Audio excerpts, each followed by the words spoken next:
Boom. What is good? We're back.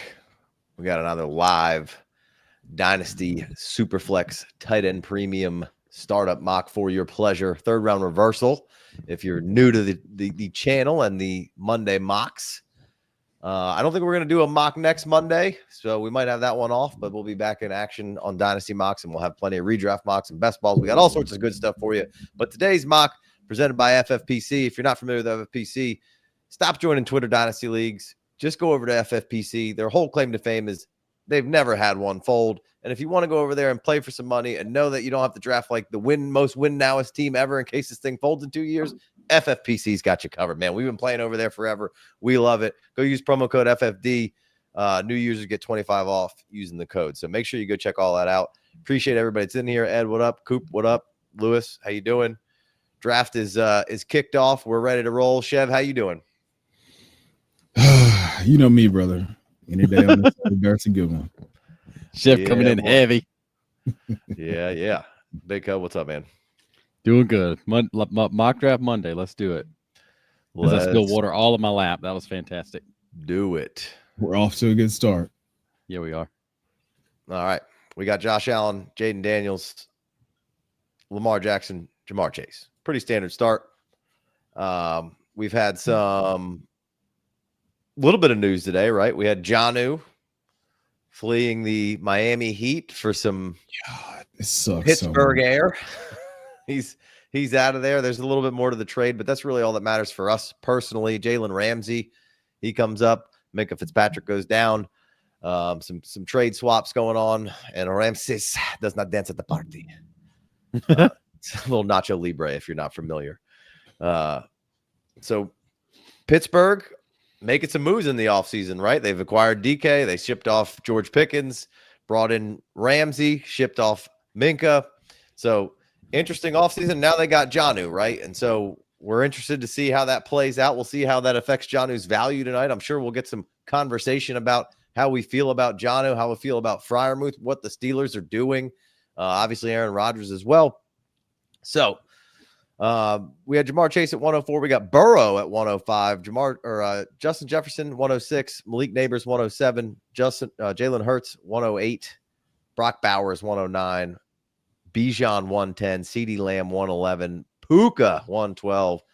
And Brian Thomas back-to-back receiver start there. We got Trey McBride coming in at the 202. Gibbs coming in the 203. And Patty Mahomes paired with Brock Bowers from the 9 spot. Me and Chev are working on cornerstones right now, and it's a fun practice. We're going to be dropping that episode next week. And it's been interesting. You know, you think you just drop the age requirements, you take your rankings and you move them over, but it starts making you question some rankings, right? I mean, you know, Malik Neighbors where's he at in your cornerstone rankings? Where's Bijan, Gibbs? Are they all in the same tier? Are they different? We got a 25-year-old threshold set through the season, right? That's the threshold where we're using for the cornerstones. So Jamar Chase does make it, but Justin Jefferson doesn't. So when you're doing cornerstones, it's a little odd because you're setting these parameters, right? Obviously, Justin Jefferson is a cornerstone. He just doesn't quite make that list, but it's definitely been a fun exercise, and I'm excited to share that with you. How you been doing with it, Chev? It has, like I told you before we went on stream, that's just got me in the walls of Jericho right now, trying to get this situated. It's got me in the figure 4. I am really struggling with some placement. Now, 25 opens it up enough to where, you know, you do have to exclude a guy like Justin Jefferson. But if you need a list to tell you Justin Jefferson's good and good for your team in fantasy football, you should probably just start watching North Korean basketball or something. So it's fun. It's a really interesting thought exercise. I'll be curious to get you guys feedback. I'm sure I'm not going to have your favorite player where you feel like I should. So we're going to get yelled at a bunch, and I am here for it. Of course. All right. So we've got Genty coming in at 205, London 206, Amon-Ra St. Brown, Herbert 208. So we got back-to-back quarterbacks on a few guys here now. Nico Collins 209, Caleb Williams 210, Amarion Hampton 211. Wow. And then we got Bo Nix at 212. Then we got Lad McConkey kicking off the third round on the reversal. Marvin Harrison 3.2, and then we got Drake Maye coming in at the 3.03. So we had a question up here from Coop to start the stream. He said 10-team Superflex tight end premium start 10 Ladd and Kyler or Burrow and Olave. I have Ladd. I have the Ladd side. Also have Chase for potential stack. Other QBs are Caleb and Fields. Big Co, what you think? Can you put that back up there? Sure. Did you pop that up and take it down? Mm-hmm. So he's got Chase, and he's trying to bring in Burrow for the potential stack, he says. So he's trading out Ladd and Kyler for Burrow and Olave. I think I'd probably keep the Ladd and Kyler side. Yeah, I mean, start 10. Doesn't say passing touchdowns 4 or 6. That could have some impact, I suppose. If it's 4, Burrow's less attractive. If it's 6, Burrow's more, right? Mm-hmm. Yeah. In 10-team league, I think I want the Olave. I mean, I think I want to keep Ladd. 10 teams, that's less quarterbacks. Did it say Superflex? Mm-hmm. They did. Yep. Okay. Yep. He's got Caleb and Fields as his other 2. Gotcha. So he's got quarterback. Yeah. I mean, I'll probably stick with the Ladd side for now until I put more time and effort into it. Just first glance, I think Ladd, because that's in a 10-team league. He probably 5 points moves past the meter. touchdown. So they middled it. I like it, actually. I like it. Yeah, I like that. I like that 5 for a touchdown pass. Yeah, I mean, I think if I have to think that hard on it, I think it's a good trade, mostly down the middle. Yeah, it's hard. It's hard. At first, I guess I missed the 10 team threw me off. I was really kind of recalibrating that, so I missed the Superflex part for a minute. In 6 Superflex, it's real hard to replicate Burrow's value. Right. Yeah. Right now, Ladd has so much value, and people really love Ladd, and Olave is so down, but Olave was where Ladd was not too long ago. And I personally think that Olave can bounce back to semi-near Ladd territory. Now we've had some concussions, and you take that for what it is. But, when Olave's been out there and healthy, he's been a very solid player and hasn't had much help in his surrounding situation, right? Ladd comes right in with Herbert and Harbs. Really nice situation and a good player. I was actually thinking about this today. Like, I know I'm going to probably get killed with this, but like Ladd just seems like the Harbaugh Niners, like Michael Crabtree on steroids, So I mean, maybe that's not it. But I was just kind of watching some Ladd today and thinking about Harbs and Crabs, and like that was his guy there. Never was like that elite number 1, but an awesome player. And Ladd could easily, he's much more athletic, and I think already a better route runner. But the role, right. The role is what you're alluding to, right? Yeah. Yeah, no, I definitely can see that.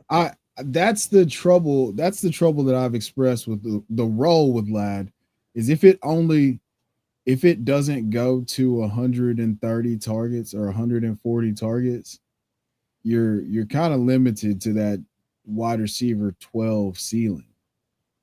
Mm-hmm. Like 12 to 15, depending. So it's more Tyler Lockett, or, on the low end, probably DJ Moore with all the bad. Why does shit always tell you to shut up? I just saw that comment. That's funny. But I think that it could be awesome. Like, he could be the next Cooper Kupp with that connection with I know we can only compare white players to white players, so I kept it right there. Right in there. Cooper Kupp. Hey, just a real gym rat, however you want to do it. But if the volume doesn't go up, the ceiling for an outlier season is much, much, much more reliant on efficiency. It's just you're narrowing the possibilities of that happening if you don't get more and more targets. Yeah. Yeah. No, Coop came back and started. He said he has Chase, Neighbors, BTJ, and Adams, as well as his other receivers. I actually don't mind the Burrow side on this one. I think I'd probably be in the minority there, but I kind of like the Burrow side with Olave, because I think Olave can bounce back, give you that 15 point a game kind of lifetime player on him as long as he's healthy. Yeah, he seems like he wouldn't even miss Ladd McConkey. I mean, if that's the receivers he Olave has, and you was got to give where- Lad. Take it. Olave was where Lad McConkey is right now last year. Yes, So he could definitely get back to that. Yeah, I think so. I mean, Olave is one of my favorite plays for like kind of a buy low. So Nobody thinks he's not good. Like, I think a lot of people think he's not good. There's so many people who hate every time I say anything positive about Olave that he sucks, he's washed, he's overrated. Who says what? That's fucking ridiculous. Well, I was trying not to curse tonight, man. This is just what happens. As soon as somebody doesn't live up to the expectation of what exactly this person or the person that they listen to had it at, then they're mid, washed, overrated, all of those things. And it's just like that's why there's still some edges to be had when you play Dynasty, because maybe Chris Olave gets injured again and doesn't ever play again, and whatever. But the fact of the matter is he's been a very good productive receiver when he actually has a quarterback who can deliver him the ball that is at least mediocre at best, right? Right. So I just don't think.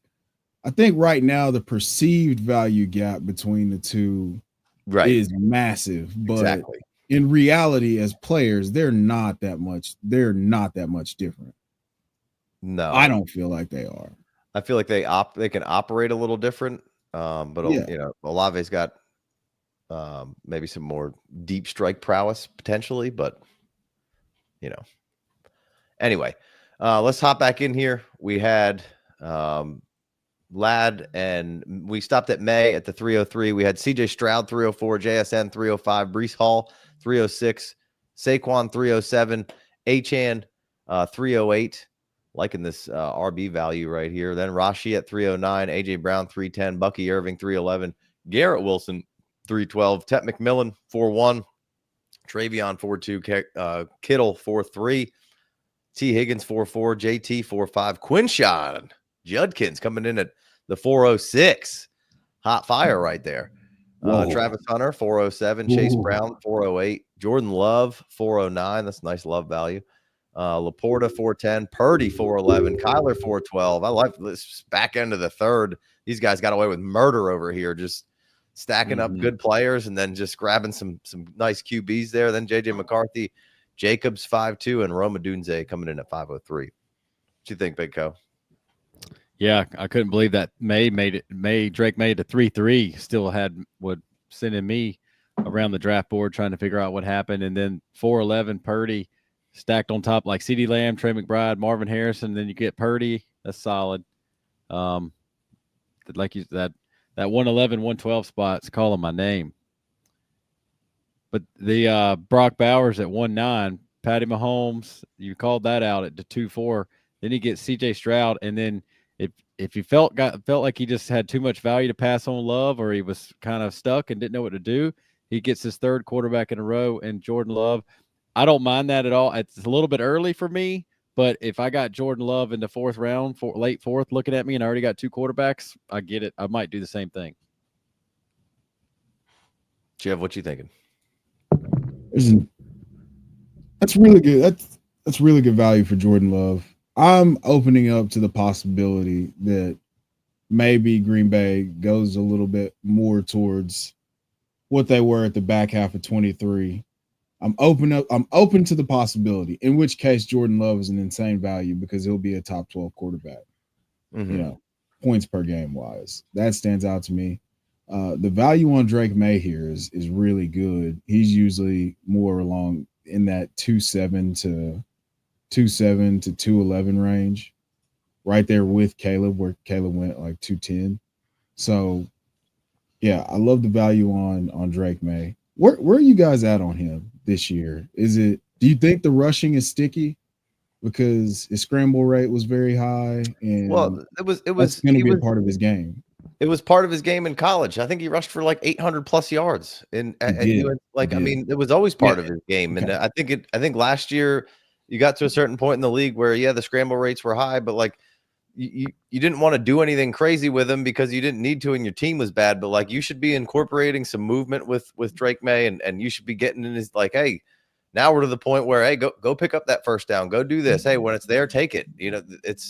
I think so. I think Drake Maye's one of the cheapest sets of legs that you can get right now that has just immense upside. Yeah, that's the thing. Is if the rushing stays and he gets some sort of touchdown regression and the offense goes from being bottom 3 to bottom 12, just that value bump alone makes him fringe QB1. And then his value, his price now is going to be more expensive. It'll be almost impossible to get him in a trade. You'd have to send a Godfather off, like Josh Allen type prices. Yeah, right now you're just the offense is not. You're not buying into a pristine situation. You're buying into a situation that hopefully is heading in the direction that you want it to be heading it in. Fixer upper for sure. You can say what you want about Josh McDaniels, but like he's been like, he's not a good head coach, but like you give him as an OC and let him coach up a quarterback. I think it's a really, really good thing for Drake Maye. I think they've brought in some parts and pieces that are fun. There's a whole bunch of things there that out of the sum of the parts, they should be able to make something work, right? With exactly whether who it is, I'm not really sure, but I mean, there's 4 or 5 guys there with that you should be able to cobble together 2 or 3 decent players plus Hunter Henry, and then you have Travion and Ramondre. So I think Drake Maye's in a good enough spot with good enough players around him, and the coaching is just went from we have a lot of questions we don't know to like we got a lot of answers and we do know. Like Vrabel's going to get the best out of these guys. He's going to challenge them. He's going to get them to work. It's going to kind of be a Patriot way, but they've kind of ushered it into a new era. I mean, unfortunately, I think you're probably going to get back to the Patriots being a pretty tough out week in, week out. And the same people who are mad about the Chiefs right now and how good that dynasty was. I think, they got Maye. I don't know if Maye's a Hall of Famer yet, but I mean, I think he's good enough and he's got some legs. And unfortunately, and that defense is all they did was spend free agents wise on defense and brought in guys that were familiar with Vrabel, could run Vrabel's system. I think that defense is going to rebound, be pretty solid. And then all of a sudden we're going to be looking at an offense that can go down there and every game isn't going to be pretty, but they're going to be learning and growing as they go. So I think Drake Maye in the 3rd round is awesome. Yeah. That's exactly what I was alluding to, trying to forecast that situation going from not like just the worst to, all right, it's not that shitty to, oh man, we can't get Patriots for really cheap anymore. It's one of the cheapest stacks to build in best ball. All of the wide receiver options are cheap. Hunter Henry's an afterthought in the trade market. You can get him in tight end premium leagues for very cheap prices. So I just, that's to me that stood out, and I'm liking where he's going overall. I'm doing some soul searching on what I think is gonna happen with Jordan Addison and Roma Dunze. I'm doing some aggressive thought about what this could turn into, because we have questions about every single Bears wide receiver, like who's going to be the slot receiver, who's going to be in 12, like Ben Johnson plays 12 personnel, and who's going to be in on 2 wide receiver sets. But we know it's going to be Rome. And the question is it going to be like DJ Moore or Luther Burden or like what's Colson? But I feel like Rome's role is being more crystallized in my mind. I'm waiting on training camp to confirm that though. But I like that pick with the Laporta pick as well. Yeah. Chance's got Bijan, Gibbs, Maye, Laporta, Rome, Addison. He gets in here and just drafts his ass off every time. I like his team. Then in the 7th round, he got Bryce Young. Big Co, what you thinking? Yeah, real quick on Maye. Like Bo Nix was QB7 last year, and he had Cortland Sutton. That's pretty much it, right? Right. So you said, Casey, Patriots go heavy defense, free agency, and then they just pound the offensive side of the ball in the draft and get the O lineman, and then they get the running back, and then they get Kyle Williams in the 3rd round, and they just keep, so they bring in, somebody to help protect the quarterback, and then speed with running back, wide receiver. I think Drake Maye is like pretty much a lock for back end QB1. I think it would have to go really, really bad, but with the amount of rushing he's going to get. I mean, they've said at the middle of the season, there's no reason we're not drawing up QB runs. There's no snap, there's no getting the huddle and call a quarterback run play because we suck. And if we don't want to hurt Drake Maye. And I think that was a thing. It happened. It was a couple weeks, and like during the season, it's like, why are you not running Drake Maye? It's like, because we're not winning, and he's a franchise. And it was almost to like point like, don't you know you got to run this guy to save your job? I'm not making that up, right? You remember that, right? And he was like, I'm not gonna just sacrifice this kid to save my job because we're not winning games no matter what. I'm pretty sure that's exactly how it went. That was like it was a story for like a week, and then it went away. So I think Drake May's going to do really, really good. And yeah, Chev, a couple years ago, it was the Texans offense that was absolutely free in case he was telling everybody they needed to buy him before it was too late. And I believe a year before that, it was another offense that I can't remember. And then this year it's the Panthers offense and stuff like that. You know, it's like just be a year early on a team. You don't have to go and pick up all their players, but you can be smart about it. And obviously, Drake Maye by far leads the value of any player on the Patriots offensive side of the ball, but the other guys will follow. Those other guys, they don't have to be that valuable for the quarterback. You know, he could average like two passing touchdowns a game, but if he's getting 50 yards of rushing and a touchdown every game or three with his legs, he's going to be 20 points a game. That's enough that's top 5. Yeah. It's so much safer because he has a rushing floor. But yeah, no, I've come around on Drake Maye. I was not like, I'm not a doubter, but I was just like, man, I like Penix better.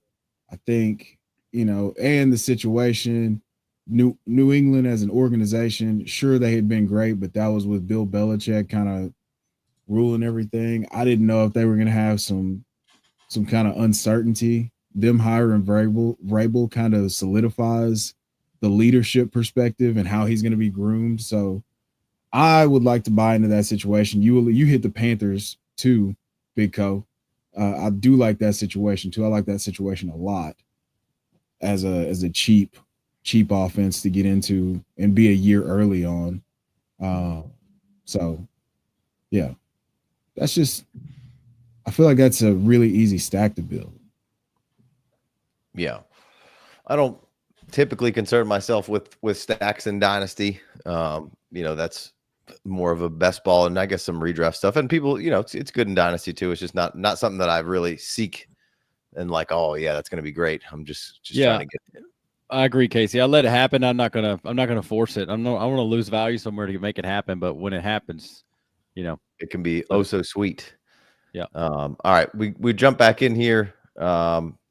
We had, where were we at here? We had Jacobs Adunze and the 5th at 5-2 and 5-3. Then we had Devonta Smith, Baker Mayfield, Cam Ward, Kyron at 5-7, Tyler Warren at 5-8, Penix at 5-9, McCaffrey at 5-10. I feel like McCaffrey's been going a little earlier. That's a nice little McCaffrey at 5-10. How you guys feeling? Feel like McCaffrey was like 6 something, then I feel like he drifted up. Now he's drifted back down. Every draft's a little different. What are we feeling about? I'll close this round out and then ask you guys about how we're feeling about McCaffrey. We got McCaffrey at 5'10", Walker at 5'11", and then Worthy at 5'12". Big Co, you drafted McCaffrey at end of the 5th? Not tonight.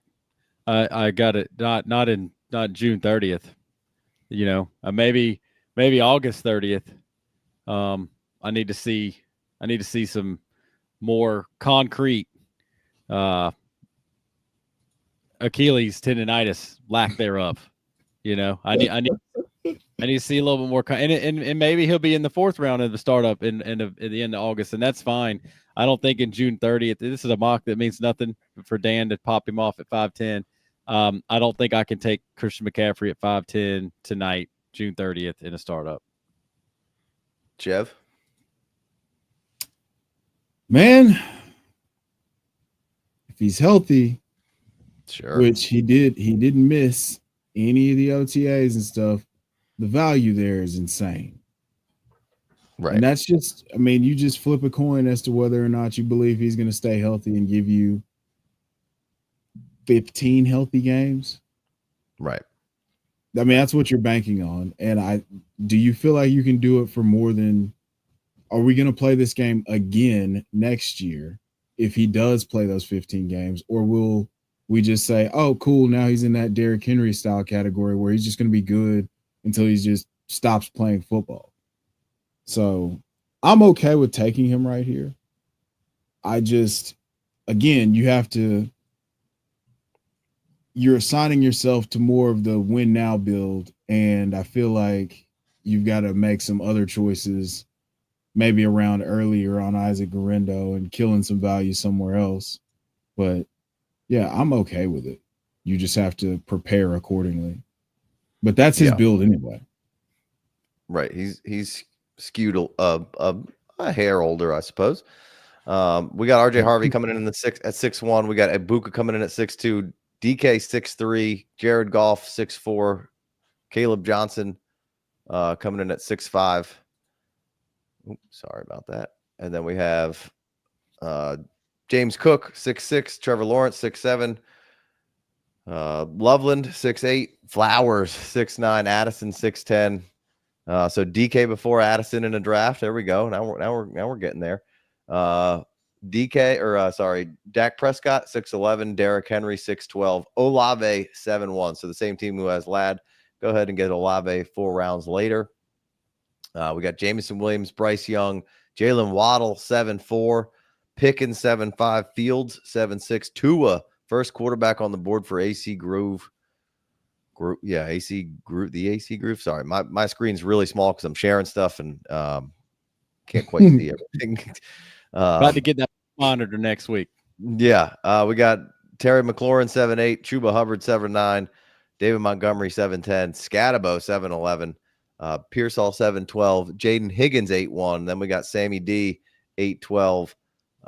Jerry Jeudy 8'3". TJ Hawkinson 8'4". Brandon Ayuk 8'5". Kincaid 8'6".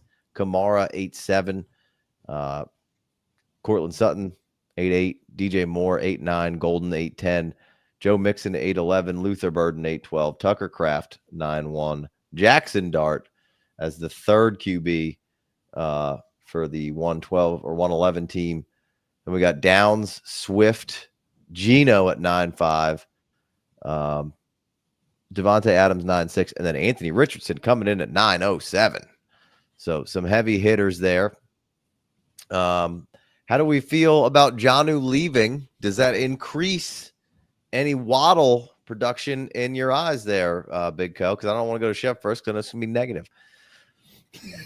I mean, I don't think an extra 80 something catches and 800 yards leaves the team and Waddle sits idle, right? Mm-hmm.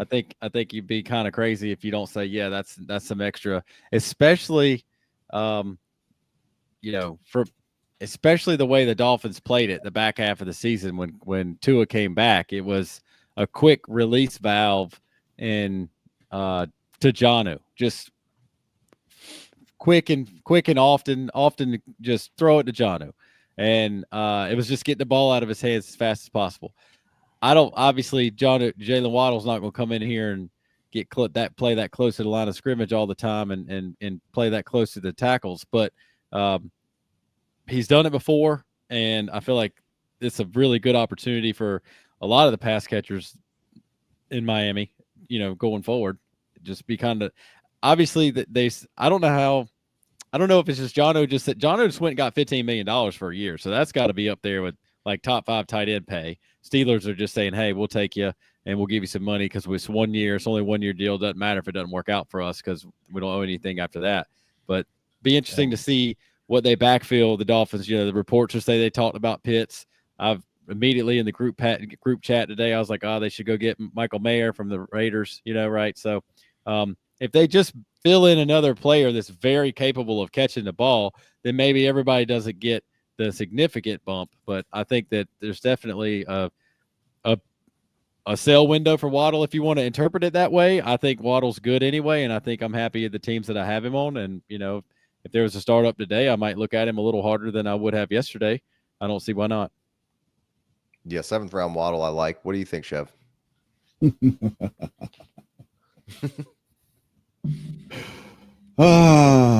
Chef said cut him.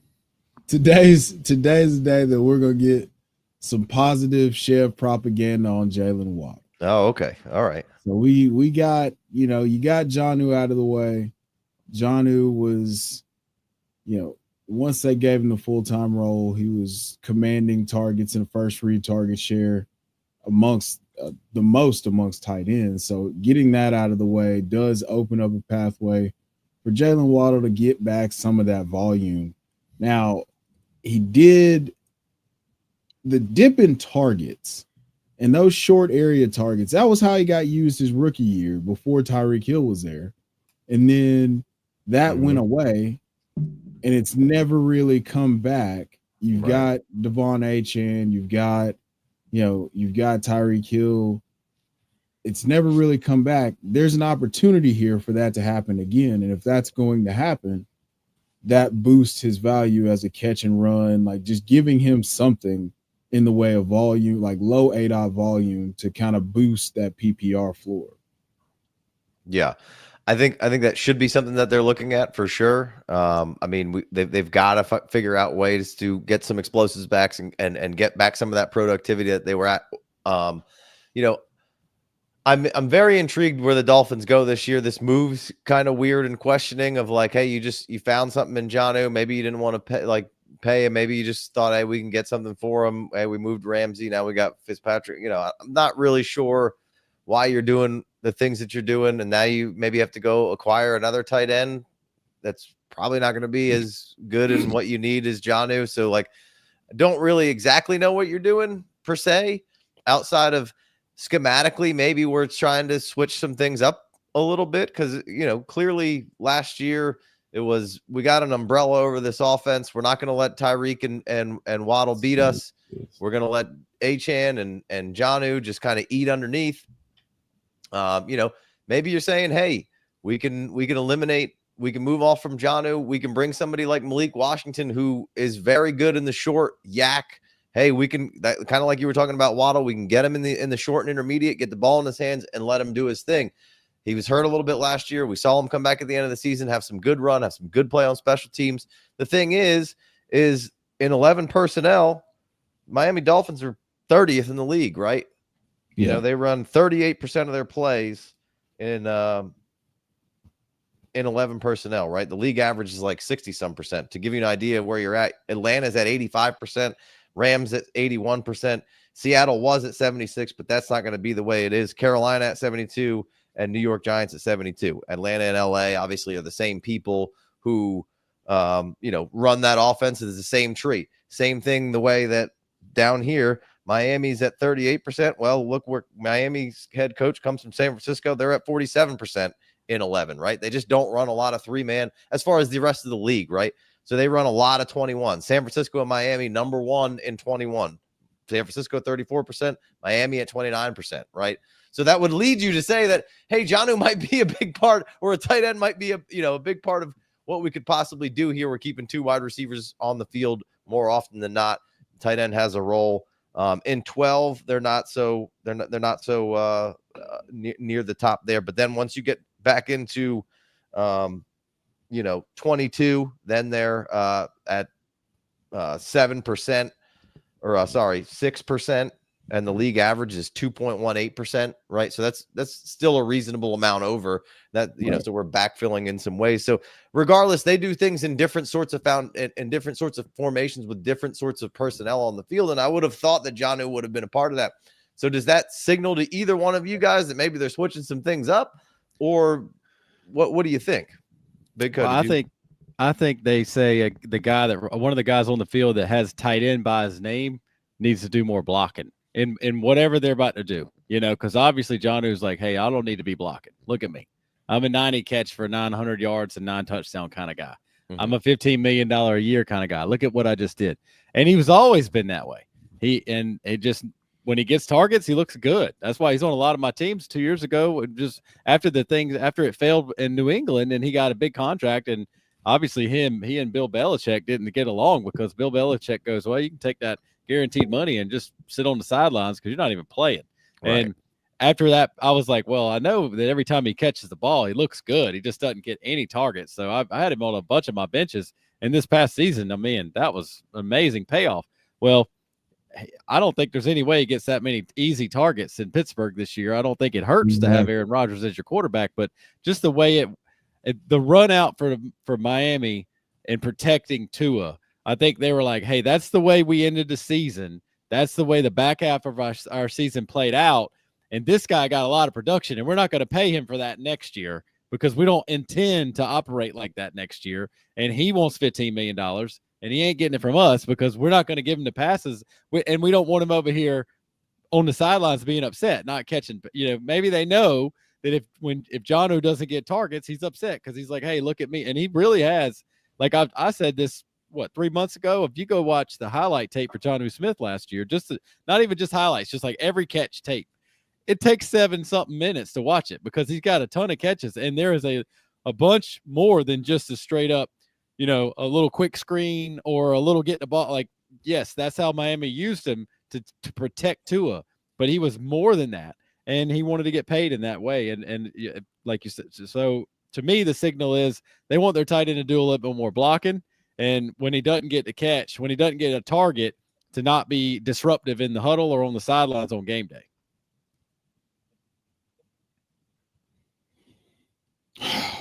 What do you think, Chef? I think Casey's froze up. Casey, you froze up. Sucks. Oh, am I frozen? Really sucks. It sucks for Pat Freiermuth, who I was steaming up. It's like, hey, Aaron Rodgers gonna throw a lot of touchdowns to the tight end. Split them. And now here we are, and one of my favorite tight ends, that situation being so unique, and them probably continuing to want to protect Tua, unless you really believe in the guard that they selected to be a difference maker along the entire offensive line. That was one of the most unique situations. It was banking on those, even if it regressed a little bit, it goes back to like 90 targets. Jonnu's a catch and run guy that could score from 60 yards out. So I think the situation in Pittsburgh, I'm not thrilled about it. I'll have to figure out what we're looking at. Go back to that Atlanta film where it was him and Kyle Pitts and see what that looked like with Arthur Smith. But I'm not nearly as optimistic on either one of the tight ends right now. Yeah, I mean they're saying that they view Jonnu as more of a slot wide receiver as far as kind of how they're going to utilize him. I mean, they do. And they're actually, not that this is a huge percentage, but they run 13 personnel at a clip of 15%, where the league average is 3.33%. Pittsburgh and Arizona are at 15 and 14%. Kansas City 9, New Orleans at 8, and then the rest of the league is basically under 5, and 3's the average, right? So 15's a decent amount in that range to put a decent 3 tight ends out on the field. It's that's wicked, 5 man. times. So that's 5 times the league average. Right. It's got a 13. I told you, I said in the group chat he's gonna run 14 this year. Yeah, well, they're gonna run 13 for sure. No, we're on 14. We just commit to the bit. We got Caleb Daniels coming in saying, was talking older RBs earlier. Darren McFadden came up. What's your thoughts on him? That's your wheelhouse right there, Chef. That's the Arkansas Razorback. Yeah, he was incredible. I'm not even an Arkansas fan. He was just incredible. It was incredible to watch. Him and Nile Davis? Him and Felix. Felix Jones. That's Felix Jones. Yeah. That's good stuff. Oh, yeah. Man. Darren McFadden running for the Raiders early in his career was special. Amazing. He was going to be special. He wasn't a fantastic running back, but he was a fantastic runner. And if he got that space, boy, it was awesome to see him go. He was huge and he was fast. Boy, it was awesome. That little bit of a runway, he was good to go. Mm-hmm. And then where did he go? Did he go to Dallas and then Tennessee? He went to Dallas. Did he end in Tennessee at all, or was that was DeMarco Murray? You were thinking about DeMarco Murray. I had to think about that for a second because I was like, I see a very upright runner, and I was like, oh no, that's DeMarco Murray. Yeah, Darren McFadden, I probably went to bat for Darren McFadden too many times. You did. That was. I your mean, boy. look, you had a good fucking reason to do so. Like you watch what you watch him when he's healthy, or you see the comparisons coming out of college to Adrian Peterson, and you're like, I can see it. I can see it. I can understand how. I can see how this would work out that way. Now it didn't work out that way, but there was blips. Athlete. There was sections where it did work out, and you were like, God damn, he's so good, man. This is so much fun to watch. Like I think that one year, it was him or Mike Vick for the 1-1 in redraft. I think those are the same years that it came together. Yeah, McFadden was a good time. McFadden was awesome. We held on to him at posting after we kept coming back to the well. He's gonna be all right. But like now the amount of scouting and the amount of with social media and everything, the amount of access that we have to everything, like now you couldn't say Darren McFadden and Adrian Peterson to get, even though those were the same eras, you couldn't say it now just because we see so much of them. It's not just the Saturday during the game, and if you got better blocking like the Arkansas probably did back in the day, like McFadden wasn't the Punisher that Adrian Peterson was, but I understand the hype. He had hype, and then Jerry Jones put the hype on him. Yeah. Oh, for sure. All right, let's pick this bad Larry back up here. We ended off with Jaden Higgins. We had Jaden Reed then coming in the other side. Tucker Kraft, Dart, Downs, Swift, Geno. We ended with Anthony Richardson, Trey Harris, Tyreek Hill, James Conner, ETN, and Jaden Reed coming in. And in that 9th round, James Conner 9-10, ETN 9-11. Then we had Tony Pollard at 10-01, Besh 10-02, Coleman 10-03, Khalil Shakir, Chris Godwin, Njoku, Mike Evans coming in at the 10-07, likely at the 10-08, Brian Robinson 10-9, Trey Benson 10-10, Tyrone Tracy 10-11, and Pacheco coming in at the 10-12. Then Jacoby Myers in the 11th, always a good value. Calvin Ridley at 11-2, Kyle Williams, Zach Charbonnet, Tyler Shuck 11-5, Kyle Pitts 11-6, Mooney, Pittman, Aaron Jones, Debo Samuel, Mark Andrews 11-11, Tootin 11-12, Ramondre 12-1, and there goes Jonnu at 12-2. Freiermuth will not be drafted, it doesn't appear. Juwan Jennings at 12-3, Ferguson 12-4, Mason 12-5, Stafford at 12-6, Russell Wilson at 13-7. Warren 12-7, Ingram 12-8, love that value. Najee 12-9, Mason Taylor 12-10, Jalen McMillan 12-11, and Jaden Blue coming in at 12-12. Anything you guys like, don't like, anything that stands out to you team build wise here, Big Co? What you thinking? I was just looking around at some of the wide receiver sets and stuff. I like the team 4 that got Jamar Chase, Nico, Rashee Rice, T. Higgins. That's a nice four pack of wide receivers to start your team.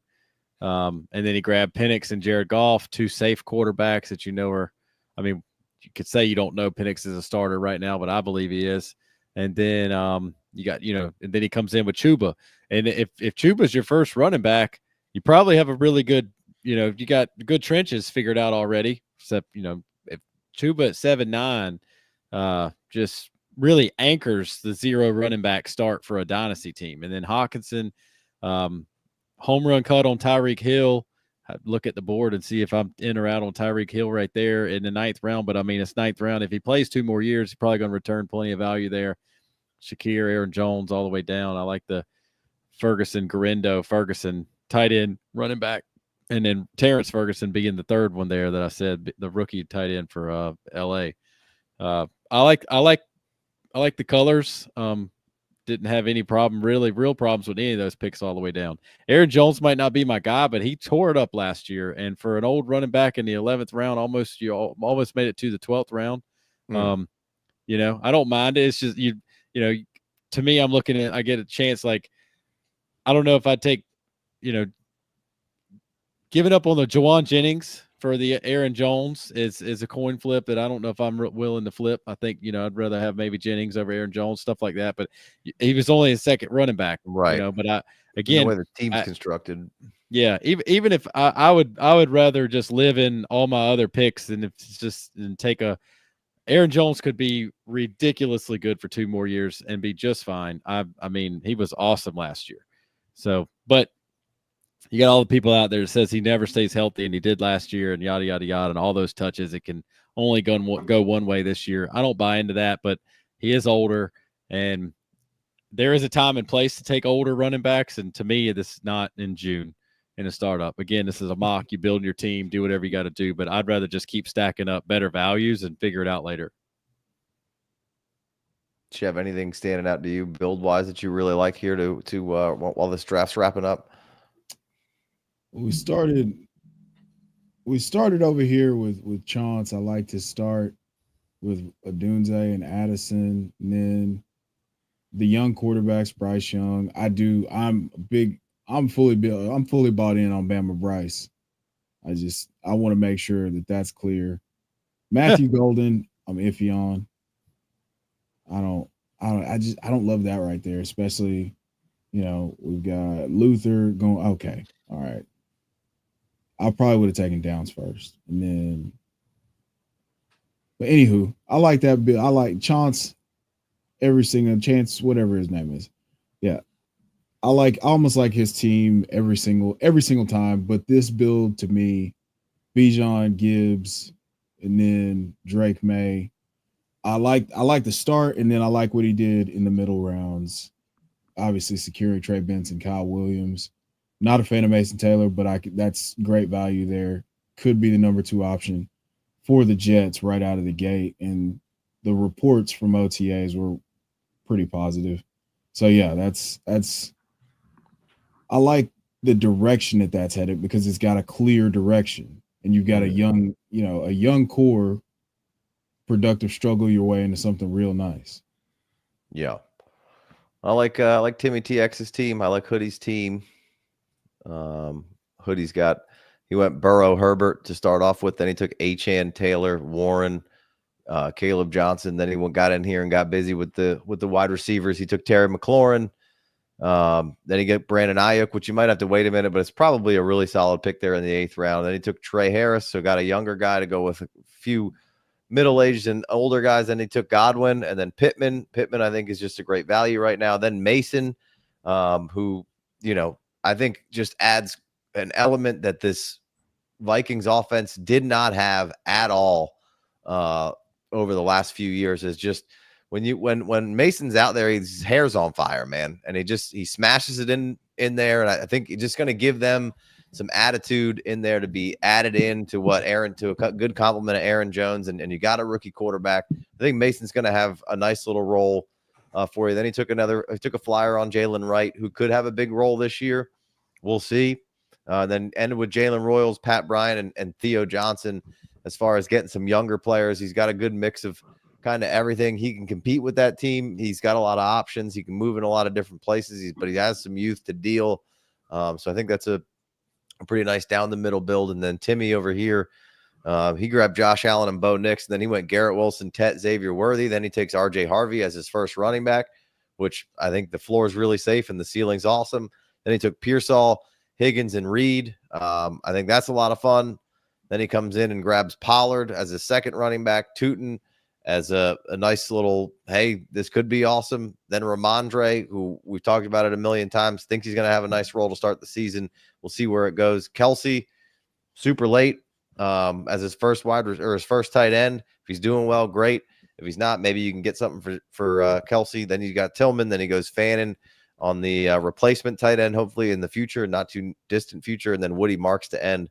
Nice little satellite back that could potentially be just getting you catches. Not concerned with Nick Chubb taking his role. I think he's got a separate role from both Mixon and Chubb. I think those guys kind of, Chubb's. I think Chubb's around just in case, and we'll give some run here and there. And then I think Woody Marks is an excellent pass catching running back there. Any other teams that really strike your fancy there, Big Co? I think the guy that started out Bowers and the 3 quarterbacks actually saved it. and did pretty well the rest of the way. And then so you get Bowers, you got Mahomes, Stroud, and Jordan Love, and then he comes in with Devonta Smith, Zay Flowers, Waddle, and DJ Moore. Like each one of those guys have had kind of their time to shine, and they all are kind of depressed in value enough to push them down where they are.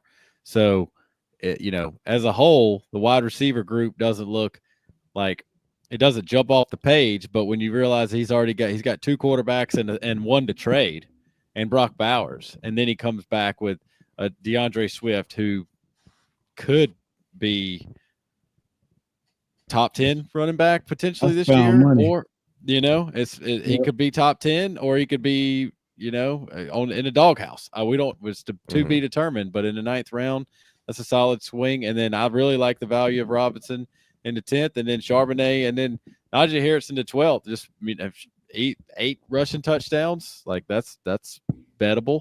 That's worth gamble. And then Diggs and Leggett and Allen. Nice little two step there with the wide receivers. I like those two picks a lot. Right. So I think right now, when you go and you get out of the draft and you set your starting lineup, his team isn't going to be one that scares you. But like when you realize he's got a third quarterback on the bench that's very, very tradable, and then you're like, all right, well, he's got 4 receivers that you should be able to start every single week. So it's a solid team, and that's one that you could probably get if you traded back a couple times. Like I said, it's not going to wow you, but he's got Patrick Mahomes, and it wasn't the first player he drafted. Right. So anytime Patrick Mahomes is your second player drafted, I think you're probably going to be looking really good. And then Stroud, this time last year, Stroud in the 3rd round would have been blasphemy. So if the Texans can get that offensive line together, and I think, y'all talked about this on a show I've watched recently, like Houston tried to go all in on the wide receiver core last year. They brought in Diggs, and they had Nico, and they had Tank Dell, and brought in Diggs, and this and that, and then 2 out of those 3 got hurt, right? So they went to the draft and rolled the dice again, bring in 2 more guys, and Christian Kirk, right? It's like, how many times do we got to scream at the TV or scream at, after a Sunday and say we don't have any help, right? And it's just like the Patriots this year, they go straight in, they get their quarterback, and they go straight into the draft and go offense. And so the Texans come into this year like, all right, well, last year just Diggs, let him go. Don't expect to see Tank Dell this year, even though they love him. Hey, bring in 3 more wide receivers, a pro's pro and Christian Kirk, if he can stay healthy. Oh, he's got give me Higgins and Noel, like they're not going to be sitting around in Houston looking for weapons. So stock up CJ Stroud. Yeah, no, I like it. One guy said Baker over Cam Ward seems crazy to me. I don't know if that's super crazy. Does that seem crazy to y'all? Maybe from the age perspective. If it's only 30. If you're looking at in a pure dynasty format, like it's very unusual to see a 1-1 quarterback even still go that low. Like I think that's a testament to how good of athletes and skill players that we have in the NFL right now. I mean, again, I've said it 5 times lately. Like Baker won me over. He was, cast out, and he came back, and he was cast out again, and he came back, and he earned it. And everything you hear about him off the field from his teammates and this and that. Now, I don't know if you guys saw that little clip that just came out about him figuring out the defensive signals and giving it to his team. Did y'all see that? And there was like an NFL player kind of talking over it, saying, the quarterback has got so much on his plate for him to be able to pick up on the defensive signals in the middle of the game, confidently understand what he thinks he's understanding, take it to the sidelines, tell all his players about it. And they're like, that's a QB3's job. There's the backup quarterbacks on the sidelines, literally staring at the defense while they're on the field, trying to pick up a signal here or there. I don't know. I thought it was a good, 2-minute clip of just one more feather in the cap of Baker's being a pro's pro and like cementing some dynasty value of like, hey, look, what happened last year wasn't a fluke, you know.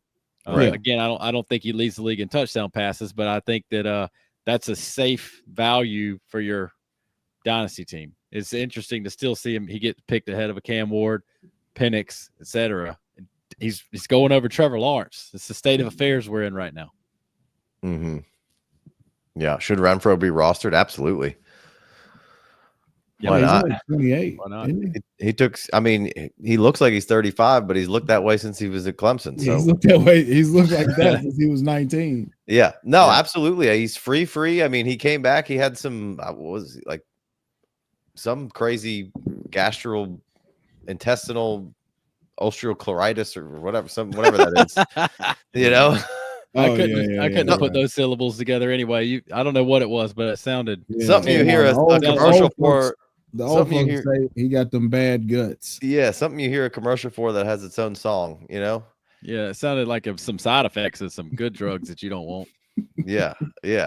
So for sure, I mean, look, I was deep diving into some positional formations and whose stuff is going to change and what offenses are good and what they use and how they deploy stuff. And there's a lot I want to talk about with it, but you know, Carolina's down here at let's see, at 5th overall and 11 at 72%. That ain't going to change, man. You know, there's nothing signaling that they should be changing anything. So they're going to be 3 wide heavy a lot. Adam Thielen's great. I like the stab on Adam Thielen. Maybe Jalen Coker establishes a role, but I mean, it would not shock me if Hunter Renfrow, by the time September rolls around, is firmly planted in front of Jalen Coker on the depth chart, right? To take position of Adam Thielen if Adam Thielen goes down or something along those lines, right? For sure. So absolutely. And like you could have 2 soft tissues real quick and Hunter Renfrow's out there catching some passes. Whew. I did not like hearing that. Well, they did. The other day they said Coker's on the roster bubble. He's got to make some plays to stay around. What? Yeah. I saw it somewhere. It's got to be true. It's on the internet. Oh no! Don't tell me that. Yeah, I was living off of that Bryce propaganda where they were like, "Hey, we got to get it. We got to get this guy on the field." Yeah. Well, we're gonna wrap up this stream here in a second, but I did want to talk about one thing. All right, we had Seattle at 76 and 11. Right, me and Big Co were talking about this on the phone. We had Seattle was running 76% of their plays out of 11. Mm-hmm. They didn't want that, right? That's why my man isn't working anymore. Although I think he should be. I think he's a good OC. He's at the University of Alabama. Of course he is. Grubs? Why wouldn't he be? Oh, they would be absolutely dumb not to pick him back up. That's what Bama's been doing. That's what Bama's been doing forever. for 20 years, is picking up the guy that got fired that is still really good. It was his guy to begin with, you know? Mm-hmm. Yeah. Brought that Washington offense to life. And I think that's a good team. But what we have is the old New Orleans coach going over there. And when you look at what they were doing a lot of what San Francisco, Miami, and Baltimore were doing as far as deployment, heavy in the 21, heavy in the 22. They're number 4 in 21 deployment. They're number 3 in 22 deployment. They're number 4 in 13 deployment, right? So what you're going to see over here in Seattle next year is a lot of bigger sets, and they're going to run the ball, and they're going to try to be successful at establishing it and doing those things. And there's going to be a lot of play action. And Big Co pointed it out earlier, like Sam Darnold was awesome in play action situations. That's probably the reason why he's over there. I think Sam Darnold is the cheapest, most underrated, underappreciated fantasy quarterback right now that you could get for super cheap, and is going to operate and function this offense extremely well. I don't know about extremely, but I hope, and it definitely maybe. But cheap and good enough, and I like years ago it was Andy Dalton or better, right, Mm-hmm. Casey? Right. I was like, I want my third quarterback in Dynasty Startup Superflex to be Andy Dalton or better. That way, I got one that I can count on, I can trade, and I know he's a starter. And yeah, Andy Dalton ended up fizzling out, but it took 5 years. Okay. Mm-hmm. So, like Sam Darnold, former first overall draft pick. Like that's draft picks matter. Draft capital matters because once you get it, we always give you a chance to hang your hat back on it. So Sam Darnold goes through the ringer and then he lands in a perfect spot. And, the Vikings, I was telling Casey this. I think it's going to be very obvious that he's not throwing to Justin Jefferson anymore. However, he is going to be in a situation that their scheme and their want of what they want to do is going to match up with what we've been told the stats show that Sam Darnold did well. And that he was chucking it deep early and often for Seattle last year. And just like the Saints came out first couple weeks, they blasted Dallas. And they were putting up 40 points the first 2 weeks of the season. And then, kind of wheels started falling off. People started getting hurt. Derek Carr got hurt. Olave got hurt. Rashid Shaheed got hurt. Everything kind of completely dismantled in New Orleans. But you saw when it was clicking those first couple weeks, and the fun thing about the NFL is the biggest improvements the team make is between week 1 and week 2, and it was the Saints. So week 1 we didn't give them any credit. Nobody was ready. New system, and then they're not going to do that next week. And then pretty much everybody in the entire world was betting on Dallas that week 2 against the Saints, and the Saints just blasted them. It's like, all right, didn't see that coming. Well, then things started falling apart. But you saw what they wanted to do. Well, that is what is in Seattle now, with a defensive-minded head coach, a potential prodigy, so they tell us. Oh, well, by the end of that season, Seattle was a top 5 unit, man. Nobody wanted anything to do with Seattle defense. And so now they get an off season. They get an off season where it's not first time coach anymore. It's not first year bringing in our system, bringing in some guys. I think Seattle. I know Casey's been big on where Seattle's going defensively, and maybe just as a team, man. I really like, and I hate it. I'm a Niners guy, so if I'm giving Seattle this much love, I think it's about to be a problem. I think that like 8-2 in this draft right here, that's like way Sam earlier Darnold, than it usually goes. I feel like exactly. So eighth or ninth round, Sam Darnold is a very cheap shot at a quarterback that's maybe a 1 or 2 year deal, and there's probably all kind of little outs that you could go find, so then maybe it's a prove it deal. But in the 8th round, everything past this is Anthony Richardson, who has all the upside in the world, and we can only hope about what's going to go on there. And then Geno, and then Jackson Dart, and then Tyler Shuck, really, and then Stafford 40. He's really 37. Every time I say that, you come back at a mid-30s. But I think Casey's trying to say he's getting younger over there. But nobody wants anything. Russell Wilson, definitely don't want anything to do with him. And Jalen Milroe, yes, please put him on my bench. Sam Darnold, Jalen Milroe stack. Let's go. That's just we got him at 909 right now in QB 26 in our ADP. Right. So that's almost. It's a round early, if not, and a little more, and some change. So late ninth, Sam Darnold.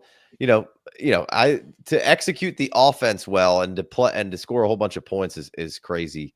I didn't mean it to be like, oh my God, Sam Darnold's going to come in and be the second coming, but I don't think he's going to go over there and be absolutely awful. I think the situation that they're going to put him in, I think he's going to be just fine. I think the way that they're going to run the offense through him is going to be really helpful to him.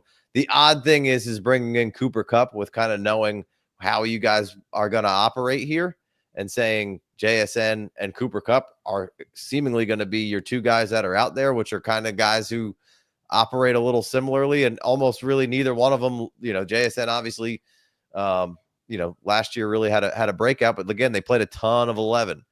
And like I said, New Orleans this past year, 31st in 11, 33% of their plays came out of 11, and they're in every other oddball formation of 21, 12, 13, and 22, they're top 5 in, right? So I feel like that's really advantageous for Sam Darnold and him coming off that play action. They can establish the run game.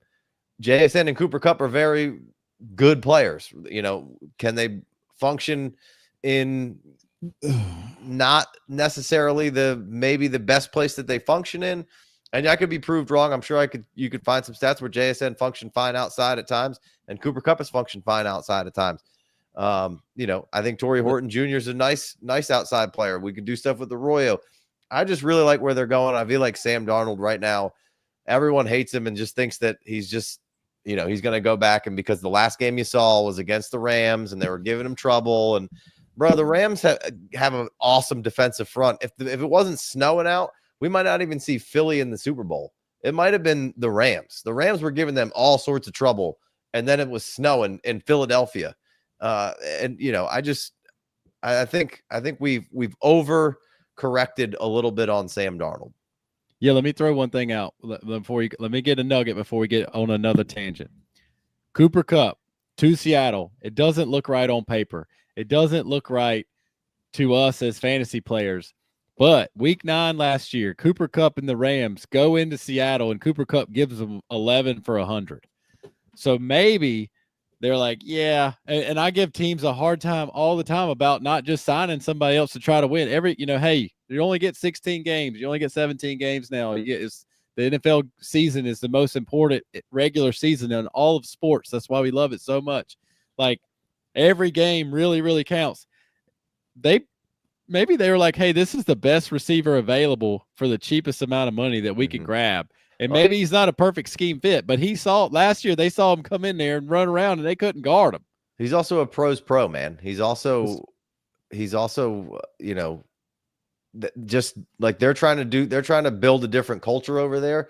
And like, that's what I'm saying. They had DK Metcalf, which is not really a culture builder, at least from the outside looking in. And JSN, I don't really know that much about. By all intents and purposes, seems like a strong guy. Didn't like Shane Waldron. Turns out he was right.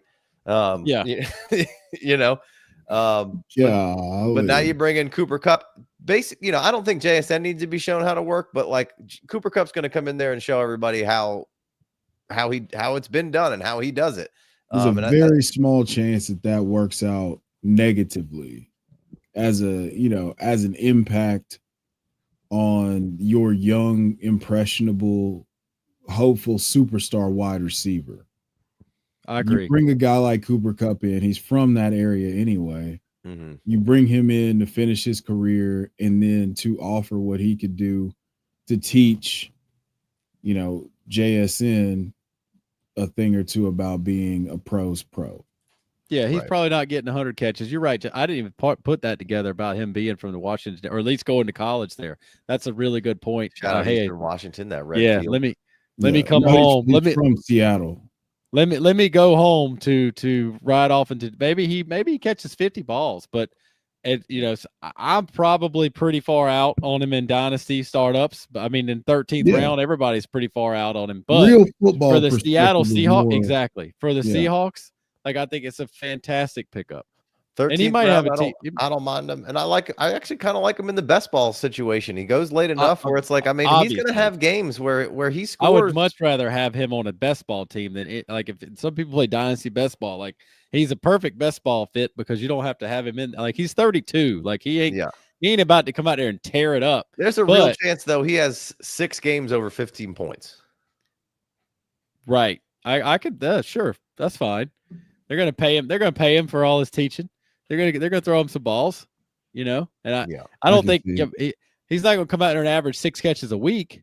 I don't think so. Maybe not. I mean, he might also get hurt. He might be catching 6 balls a game for the first 4 weeks, and we might not see him for 10 weeks. I don't. Sure. I mean, here's the thing: we just watched Adam Thielen go out there and put on a clinic as an old man running routes. So, if he's allowed to function like that, then he's gonna be good. He's gonna be better. He's gonna be better than a 13th round startup pick. That's well within the range of outcomes. Mm-hmm. The questions are: is he going to stay healthy? What type of route participation he's going to have, and where is he going to be lined up? I think those lot of route participation he's going to have. It'd be interesting to see. Well, I'd love to see the ADP on him. And for FFD ADP, like he got auto picked here. Because this guy was on auto pick. So maybe he goes later than 13-11. Because when I'm looking at it, I'm like, all right, at 14-1, I got to take Cedric Tillman over Kupp no matter what. I got to take Ray Davis over Kupp no matter what. I got to take, there's just go down the list here a couple times in a row. And it's probably a good idea to take Shedeur Sanders just in case, because he's a quarterback, et cetera, et cetera, et cetera. So push him down the list a little bit farther. And I know that's not his name equity in fantasy circles. Like it's hard to get in the Dynasty League where one of the guys didn't have Cup in a championship season a couple years ago. 1402. All right. So very, very close. You know what I mean? It's just like there's a couple guys, and of course there's guys out here that goes past him for sure that are the right pick. We just don't know. Is that Jarquez Hunter? Is that Jalen Noel? Xavier Legette, right? So is that Brashard Smith? Right? Ooh, I know Chev ain't taking Cooper Kupp over Brashard Smith in a starter. I'm not taking him over Seti Till. No, right? No, all those names that you named. Especially Cedric Tillman, just right off the bat, Cedric Tillman. But yeah, all those names that you named, no, I wouldn't take. In a 1 year scenario, I'll swing on Cooper Kupp. Well, I'm interested to see. Because I think he's going to be on the field a lot. I think they're going to get him involved a lot. And how healthy can he be? We don't know, but I think he's going to be a big part of Seattle in what they're doing this year. Well, I think the thought process that normally you go with is, hey, I wouldn't pick him here, but I can go send somebody a third for him that's way out of contention if I'm contending and I just need that depth. I need an extra flex or something like that. You can do something like that instead of just taking him here in the startup. Yeah. All right, let's answer John's question and get out of here. I don't know if it's to be Patreon or whatnot, but I really want to jump into all this usage of scheme and personnel here. I think there's a lot of fun to be had of who's changing, who's going to kind of stay the same and forecasting some stuff with it. But I think it's pretty useful information here to see who schemes what, where, and how. John asks, taking Higgins over Burden and Golden a mistake? In what way? Is it? He's asking just, in it could be rookie draft or this setting here. Is it a mistake to take Higgins over Burden or Golden? I thought Golden had too many red flags. Luther Burden looked more like a Deebo Samuel type of player. This is football, right? This is Dynasty. It happens in redraft. Each and every, we don't know how it's going to work out. That was taken. I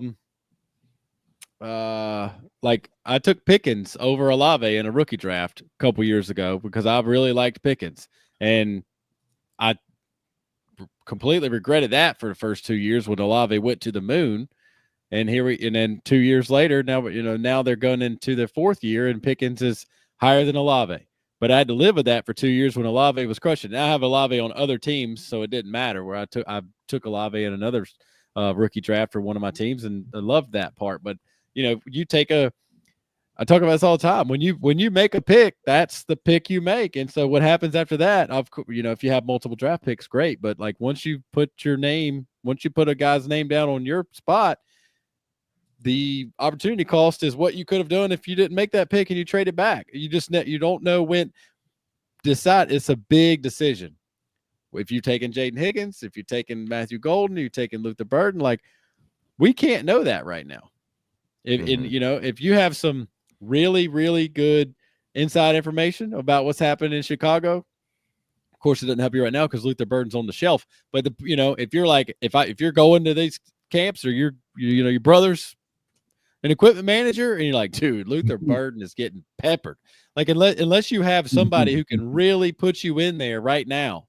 And you see the training camp, you see the OTA clips of Jaden Higgins catching the ball over his shoulder, one-handed, left-handed, like it ain't nothing. Matthew Golden. If Matthew Golden picks up with that arc that he left off on against some really, really good competition, it might be everybody's playing for second place. But that's all he really did. He's got the worst production profile for a first-round receiver ever. So he's got ridiculous college football playoff games stacked up. Bang, bang. Look at me. Saddled with didn't really do anything in college. And that's the transfer portal. We're about to have we're about to see this in different stages, and all over, this guy was at this team and he jumped over to this team, and it might work out and it might be huge. Like Matthew Golden came on strong. He took Xavier Worthy's place, blah, blah, blah. It took him a while to get his feet wet. It was supposed to be Isaiah Bond, and then Matthew Golden took over. Like, this type of thing is going to play out for better or worse in college football on every team with the transfer portal now. You don't have to wait. You just go. So it's going to be interesting to see if Matthew Golden, if he stayed at a team, if he was with Texas the year before and he came in ready to go and he could have put that whole year together and it would just been like that, you could just see that trajectory earlier in the season instead of just like the last 3 games. Mm-hmm. So Matthew Golden could be, and Packers don't draft first round wide receivers, and now they do. So he must be super special. We don't know what's going to happen. You just can't know that. You got to either get some type of plums about it, as Jason would have said back in the day. You would get some plums about it to make that decision, or if you're on the board and all 3 of them are there, and you're like, I don't want to make the pick, just trade back 2 spots and just try to get a 2-3 swap next year. So at least you're like, hey, I did that last year. I didn't know who to pick. I liked everybody. I had Brian Thomas Jr. was on the board. Somebody else, Worthy was on the board, and Ladd was on the board. And I liked all 3 of them in one of my teams. And I didn't have any more picks coming up anytime soon. I couldn't get 2 of them. I tried to trade up, couldn't get 2 of them. And I traded back 2 spots. I did a 2-3 swap. Ladd was the last one there. I got Ladd, and I had an extra 2 in that team's rookie draft this year that I wouldn't have had. Now, I would have looked like a genius if I took Brian Thomas Jr., and then when Worthy was blowing, you know what I mean? It's like, and then now Ladd is ahead of Worthy and a round and a half behind BTJ because the way Brian Thomas finished up. But I liked all of them. Traded back a little bit. I don't know the right answer all the time, most of the time, pretty much never.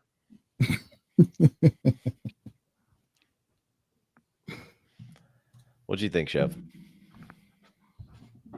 Man, I can't tell you what the long and short answer is. What Big Co said. I don't think that if I like Higgins more than I like the other 2 receivers there, so I would probably do that depending on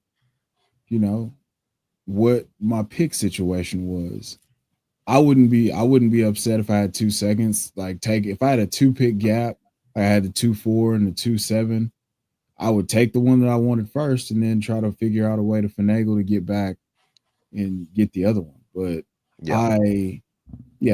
I'm fine. Take your guy because it's gonna suck watching your guy on a different team.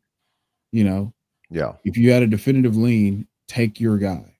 Agreed. Again, it's going to suck, and you're going to want to trade for that guy, and everybody knows that's your guy, but you didn't take your guy, and you're going to have to pay the your guy tax to get him now. So, yeah. John says he also has Nico Collins on the same team. Higgins' numbers just look too good. Yards per route run, 40 time, 1,000-yard receiver, yards, everything. So good. It screams a massive hit. For me, I had Golden behind all those guys coming into the process. Then Golden kind of shot up when he went in the first round, and now Golden's kind of crept back down for me, where I'm probably the least excited about Golden, although I think he could be really good. Big Co kind of stated that. I'm a Luther Burden guy. We're playing Dynasty here. I don't think DJ Moore's long for the Chicago Bears here. I don't know what the contract situation is, but I'm sure DJ Moore's going to have a good year, and maybe it's 2. I think DJ Moore's a great receiver.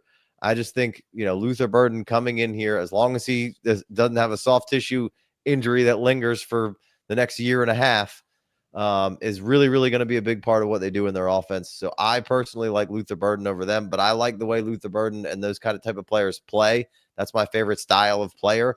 I think he fits really well in what Ben Johnson wants to do. I'm going to trust Ben Johnson in his grabbing guys to fit into his offense to do what he wants to do. I really like Roman Dunze, so I think moving forward, Burden and Roman Dunze and hopefully Colston Loveland, who, also everyone wants to mention that Burden's on the shelf missing time. Colston Loveland's on the shelf missing time too, man. He's not playing. He's still got a shoulder injury that he's nursing, right? So, Yeah. That he had before they drafted him. Whatever, he's still not playing. Still the same as Luther Burden not playing. Like, But I think Jaden Higgins is the answer for him. He already typed out everything he loved about him, right? And so that goes to Chef's point. So, like, if Jaden Higgins goes off and he's not on your team, is it going to hurt worse than if, like, you can watch Luther Burden be good on another team, or if you watching Jaden Higgins be good on another team, and that was your guy all along, right? Casey and I had the same exact problem where we had a team where we had Nico Collins, and we're like, did we take Jaden Higgins?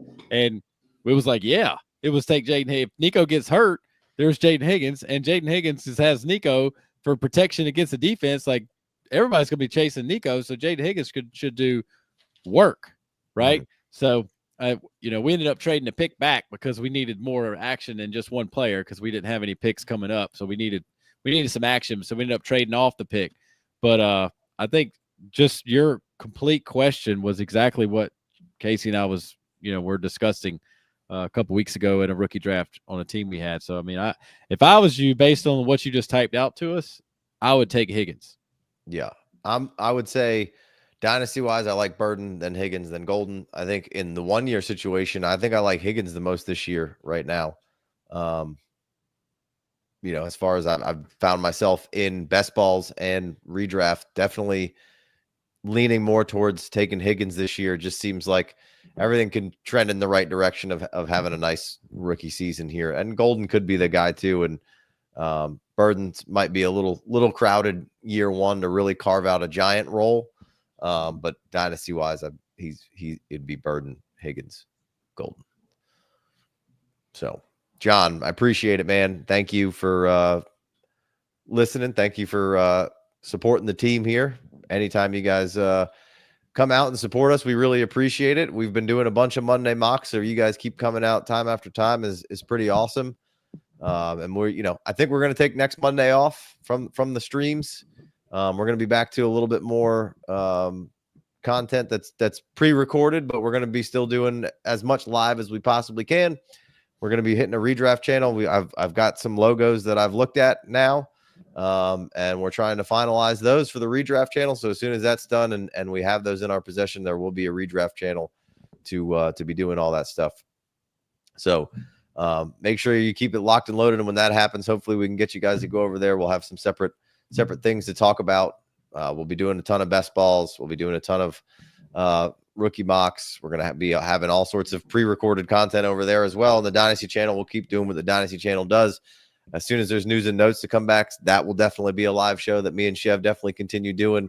Don't know what day of week that'll quite be, but whatever makes the most sense. So we got a lot of good stuff coming down the pipe. I know I say that a lot, but we're real excited. We're kind of in this weird dead zone. So anybody hanging with us right now, we really appreciate you.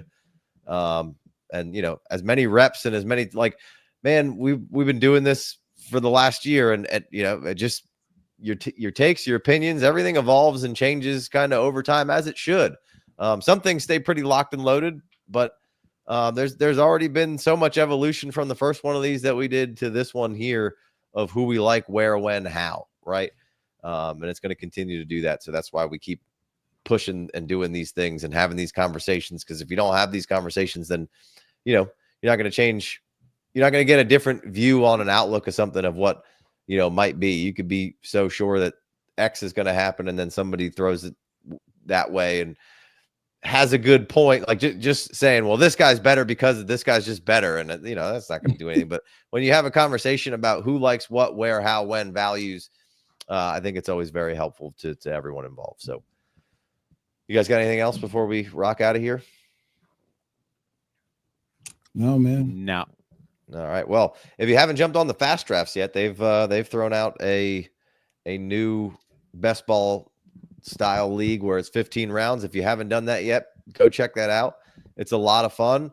There's no rake, and man, if it's brand new, so the room is never going to be softer than it is. I'm telling you, I've done about 10 of these so far. The ADP's all over the place. This is your best chance to get in there and try to win some money and advance in a tournament, You're never going to get a shot like this again. And I don't care if you use my promo code FFD or anybody else's promo code. I'm just saying, if you like this and you want to draft right now, that's probably the best odds you could possibly have of having a chance to win, because the Sharks aren't in there. There's no rake.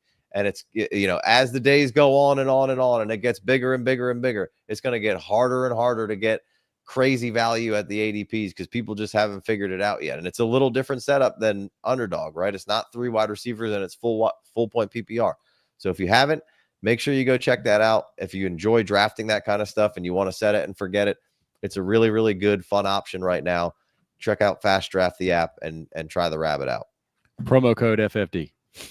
Yeah, for sure. All right, guys, we'll see you soon. Appreciate you. Peace.